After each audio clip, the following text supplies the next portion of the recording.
টান উত্তেজনাপূর্ণ Anderson Tendulkar trophy শেষ হলো ২-২ সমতায়। রুদ্ধশ্বাস শেষ টেস্টে ইংল্যান্ডকে ৬ রানে হারিয়েছে ভারত।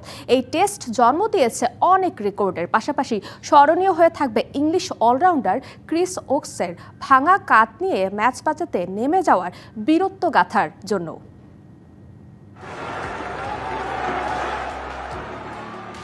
একটি টেস্ট ম্যাচ, তবে মাঝে মাঝে এর কিছু মুহূর্ত হৃদয় ছুঁয়ে যায় ক্রিকেট ভক্তদের। অ্যান্ডারসন টেন্ডুলকার ট্রফির পঞ্চম ও শেষ টেস্টে ওভালে ঘটেছে এমন এক ঘটনা। ক্ষণে ক্ষণে উৎকণ্ঠা আর রং বদলানোর রোমাঞ্চকর ম্যাচে ক্রিস ওকসের বীরত্ব আবেগতাড়িত করেছে হাজারো সমর্থকদের।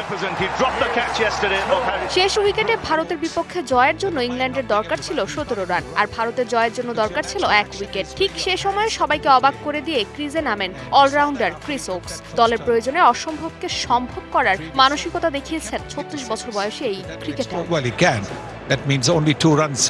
কাঁধের চোটের হাতে স্লিং ঝুলানো থাকা অবস্থায় দলের প্রয়োজনে এক হাতে ব্যাট করতে নামেন এই অলরাউন্ডার। চতুর্থ দিনে রোববার ওভালে ইনডোরে এক হাতে ব্যাটিং অনুশীলন করেছেন তিনি। তবে হয়তো ভাগ্য এদিন সহায় ছিল না ইংল্যান্ডের। শেষ পর্যন্ত উইকেট তুলে নেন মোহাম্মদ সিরাজ। ৬ রানে জয় পায় ভারত।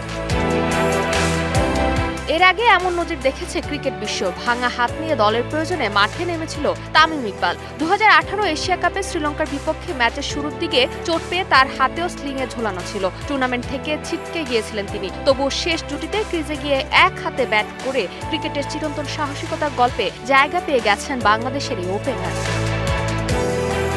২০০৯ সালে অস্ট্রেলিয়ার বিপক্ষে সিডনি টেস্টে সাউথ আফ্রিকা ব্যাটার গ্রায়াম স্মিথ ভাঙা হাত নিয়ে ব্যাট করেছিলেন। দলের প্রয়োজনে নিজের শারীরিক কষ্টের ঊর্ধ্বে উঠে লড়েছিলেন স্মিথ। সেই ম্যাচে প্রায় ৯ ওভার ব্যাট করে হার এড়ানোর চেষ্টা করেছিলেন।